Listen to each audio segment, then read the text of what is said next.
আসসালামু আলাইকুম রহমতুল্লাহ বারাকাতু। আপনারা দেখেন নোয়াখালী লক্ষ্মীপুর কমলনগর পানির ভিতরে ডুবে রয়েছে। আমি ডাক্তার সাহেব বলতে আছি, মানুষের সহযোগিতা করেন। মানুষকে মরে যাবে, মানুষ খানা পাকাইতে পারে না। মানুষের ভিডির পানি রয়েছে, মানুষ সব সব ঘরে বসে রয়েছে, মানুষ কমে যাইতে পারে না, আইতে পারে না। আমরা মানুষের সহযোগিতা করেন। সেনাবাহিনীকে বলছি, আমরা মানুষের সহযোগিতা করেন।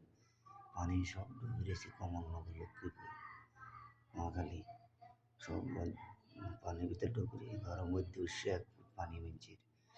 আপনারা যেন যে প্রকার মানুষের সহযোগিতা করেন, মানুষের পাশে দাঁড়ান। আমি সৌদি আরব থেকে বলছি, আমারও ঘরে পানি উঠে গেছে, মানুষ খানা পাকাইতে পারে না, খাইতে পারে না, লইতে পারে না, মানুষ লাভটি না দেখবেন যেমনি খালি শরীরের ব্যবস্থা করেন, আল্লাহ ব্যবস্থা করেন, আপনারা ব্যবস্থা করেন, যেন পানি সরানোর ব্যবস্থা করেন। ইন্ডিয়ান চেয়ারম্যানের তো নাই, ইন্ডিয়ান চেয়ারম্যান সব চেয়ারম্যান করে দিয়েছে, পানি বদ্ধ দিয়েছে, কোন জায়গা দিয়ে পানি কাটতে দেয় না, সদর কোন জায়গা দিয়ে পানি বদ্ধ দিয়েছে, কোন চেয়ারম্যানে কাটতে দেয় না পানি মাঝে দিয়েছে। আপনারা যেন যে সরকার পানি বন্ধ করেন, সে পানি কাটিয়ে পানি সরানোর ব্যবস্থা করেন, মানুষ মরে যাবে।